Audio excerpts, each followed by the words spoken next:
السلام علیکم ناظرین کرام، نئی ویڈیو میں آپ کو خوش آمدید کہتے ہیں۔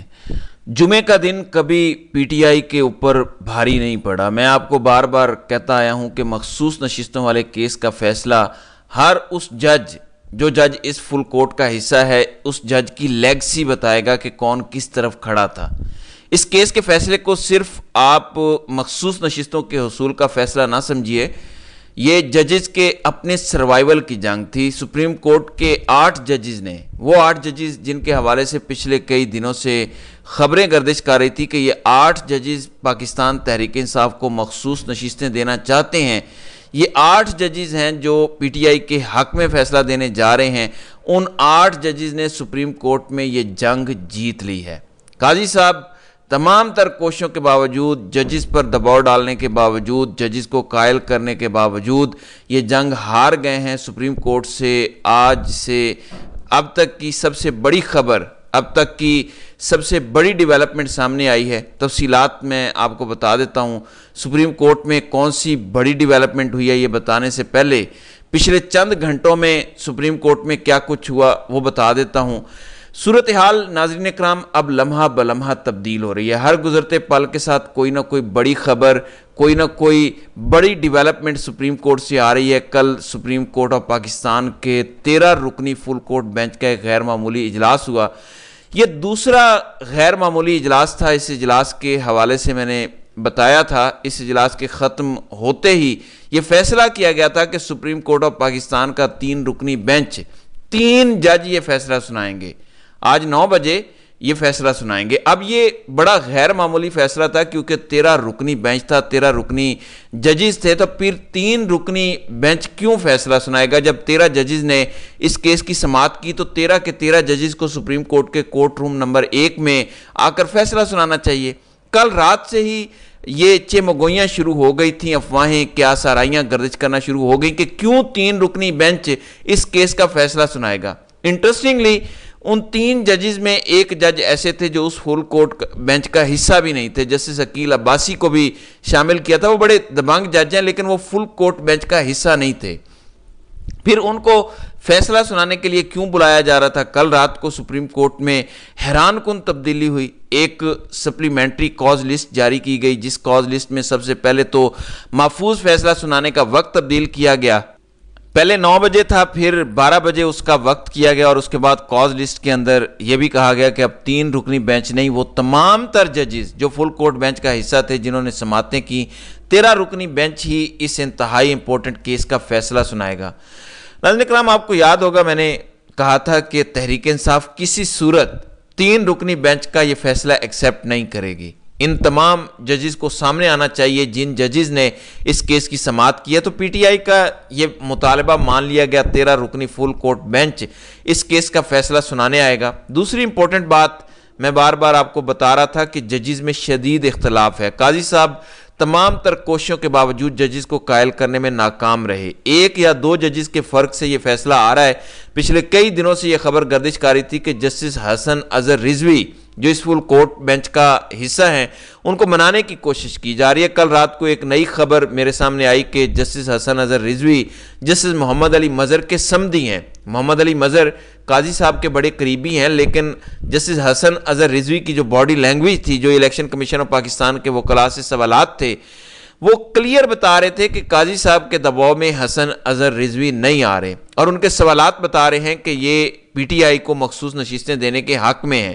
اب آج جمعے کا دن ہے، صبح سے یہ خبریں گردش کر رہی ہیں۔ ظاہر ہے ججز کئی رپورٹرز کے ساتھ رابطے میں رہتے ہیں، کئی ایسے لوگ ہوتے ہیں جن کو ججز فیصلے سے پہلے آگاہ کر دیتے ہیں کہ ہماری کیا رائے ہے، ہماری سوچ یا اپروچ کیا ہے۔ تو آج صبح ہوتے ہی یہ خبریں گردش کرنا شروع ہو گئیں کہ 8-5 سے 8 ججز تحریک انصاف کو مخصوص نشستیں دینے کے حق میں ہیں، جبکہ 5 ججز کی رائے 8 ججز سے مختلف ہے۔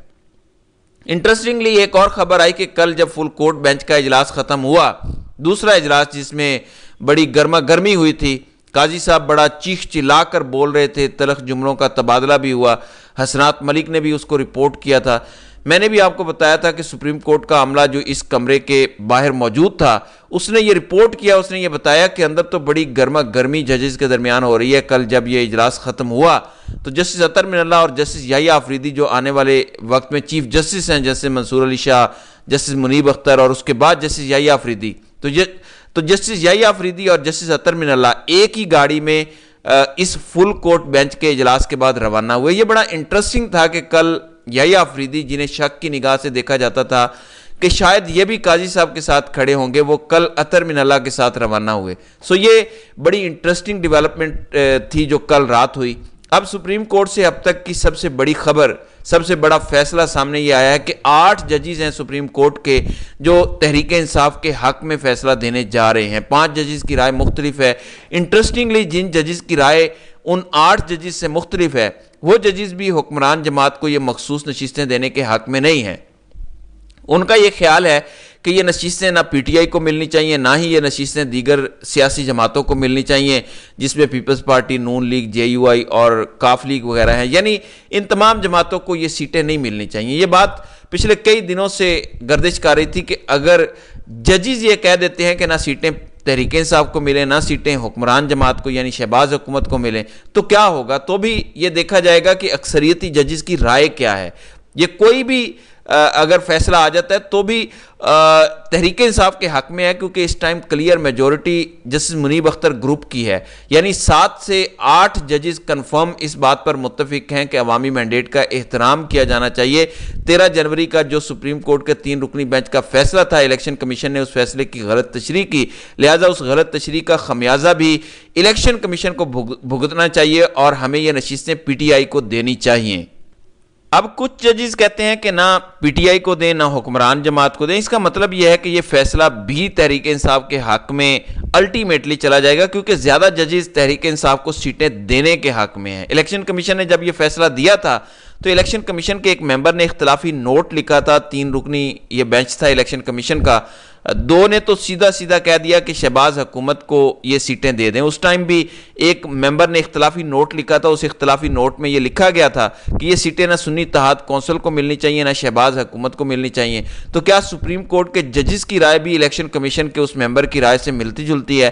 تو چیزیں ابھی تک پی ٹی آئی کے حق میں ہیں، خاص طور پر یہ جو 2 غیر معمولی اجلاس ہوئے سپریم کورٹ کے، جن اجلاسوں کے بعد بند ڈرائنگ رومز میں یہ خبریں گردش کرنا شروع ہوئیں کہ قاضی صاحب تو اکثریت کھو بیٹھے ہیں، قاضی صاحب کی ایکسٹینشن کا پلان تو بڑھ گیا ہے، قاضی صاحب تو ایکسٹینشن لینے کا سوچ بھی نہیں سکتے، کیونکہ اس ٹائم ججز کی متفقہ یہ رائے ہے۔ میں نے کل بھی آپ کو ویلاگ میں ایک جملہ بولا تھا کہ قاضی صاحب انڈیپینڈنس آف جوڈیشری کے لیے کھڑے نہیں ہوئے۔ قاضی صاحب سے اسی وجہ سے ججز کا اختلاف ہے کہ جب ججز پر دباؤ ڈالا جا رہا تھا، جب اسٹیبلشمنٹ یا آئی ایس آئی ججز کو مینج کرنے کی کوشش کر رہے تھے، ججز کو ڈرایا دھمکایا جا رہا تھا، تو ججز کے سربراہ قاضی صاحب ہیں، قاضی صاحب ان کے باپ ہیں، تو پھر قاضی صاحب نے اس پر ایکشن کیوں نہیں لیا؟ اسی وجہ سے ججز کے درمیان اختلاف تھا اور الٹیمیٹلی اس کا فائدہ پی ٹی آئی کو ہی ہوگا۔ بہرحال اوپن کورٹ کے اندر تو پی ٹی آئی ہر صورت یہ کیس جیت چکی ہے، البتہ ججز کو مینج کرنے کی کوشش کی جا رہی ہے، ججز کو ڈرانے دھمکانے کی کوشش بھی پاکستان میں ہوتی ہے، یہ کوئی غیر معمولی بات نہیں۔ پھر انٹرسٹنگ سچویشن جو کل ڈیولپ ہوئی، یعنی پہلے کہا گیا کہ 3 رکنی بینچ یہ فیصلہ سنائے گا، پھر اچانک رات گئے سپریم کورٹ کی سپلیمنٹری کاز لسٹ سامنے آئی کہ 3 رکنی نہیں فل کورٹ بینچ یہ فیصلہ سنائے گا۔ اس کا مطلب ہے کہ کچھ نہ کچھ کالا ہے جس کی پردہ داری ہے، کچھ تو ہے جو پیچھے پک رہا ہے جو نظر نہیں آ رہا۔ میں اکثر کہتا ہوں کہ پاکستانی سیاسی صورتحال میں جو کچھ نظر آ رہا ہوتا ہے وہ دراصل ہوتا نہیں ہے، پس پردہ جو چیزیں چل رہی ہوتی ہیں وہ نظر نہیں آتی ہیں، اور سپریم کورٹ کے اس امپورٹنٹ کیس کا فیصلہ یعنی جو مخصوص نشستوں والا فیصلہ ہے، اس میں پس پردہ بہت کچھ چل رہا ہے۔ بہرحال اب زیادہ انتظار نہیں ہے، اب سے کچھ دیر بعد جب اس کیس کا فیصلہ آئے گا تو پی ٹی آئی کے حق میں آئے گا، کیونکہ باخبر صحافی، وہ صحافی جو ججز کے ساتھ رابطے میں ہوتے ہیں، انہوں نے آج صبح سے یہ خبریں دینا شروع کر دیں کہ عمومی رائے یہ ہے کہ 8-5 سے یہ فیصلہ آئے گا۔ 8 ججز تو پہلے سے ہمیں لگ رہا تھا، جو ججز ہم کاؤنٹ کرتے تھے، کیونکہ ججز کو جو باڈی لینگویج ہوتی ہے، ججز کے جو سوالات ہوتے ہیں وہ ان کی سوچ اور اپروچ کو بتا دیتے ہیں، یعنی ججز کا کنڈکٹ بتا دیتے ہیں کہ یہ جج کیا سوچ رہا ہے۔ اب اطہر من اللہ ہوں، منیب اختر، عائشہ ملک، یحییٰ آفریدی، یہ وہ ججز ہیں جنہوں نے کلیئرلی کہا تھا کہ الیکشن کمیشن آف پاکستان نے 2 نمبری کی. الیکشن کمیشن نے پاکستان کی سب سے بڑی پاپولر پولیٹیکل پارٹی اور سب سے بڑھ کر پاکستان کی سب سے بڑی پولیٹیکل سٹیک ہولڈر پاکستان کے عوام کے ساتھ دھوکہ کیا، ان کو انتخابات سے باہر کرنے کی کوشش کی. تو ان سوالات سے پتہ لگ گیا تھا کہ ان ججز کی کیا سوچ ہے. اب نمبر گیم سے کچھ لوگ یہ کہہ رہے ہیں کہ 7 ججز شاید قاضی صاحب کے ساتھ چلے جائیں، ایک جج کو مینج کرنے کی کوشش کی جا رہی ہے. انٹرسٹنگلی رات کو جو ڈیولپمنٹ حسن اظہر رضوی کے حوالے سے آئی، مجھے نہیں پتا تھا کہ حسن اظہر رضوی محمد علی مظہر کے سمدھی ہیں. بہرحال یہ ایک انفارمیشن تھی، یہ کوئی خبر نہیں ہے. تو کیا وہ اپنے سمدھی کو قائل کر پائیں گے، یا محمد علی مظہر جو قاضی صاحب کے گروپ کے بڑے ایکٹیو ممبر ہیں، کیا وہ حسن اظہر رضوی کو اپنی طرف کھینچ لائیں گے؟ دس ریمینز ٹو بی سین. تو آئندہ آنے والے چند گھنٹوں میں پاکستان کی سیاست کا سب سے بڑا فیصلہ آنے والا ہے. تو دیکھتے ہیں کہ فیصلہ کیا آتا ہے. تو ناظرین کرام، آپ کی اس ویڈیو کے حوالے سے کیا رائے ہے؟ آپ اپنی رائے کا اظہار کامنٹ سیکشن میں ضرور کیجیے گا.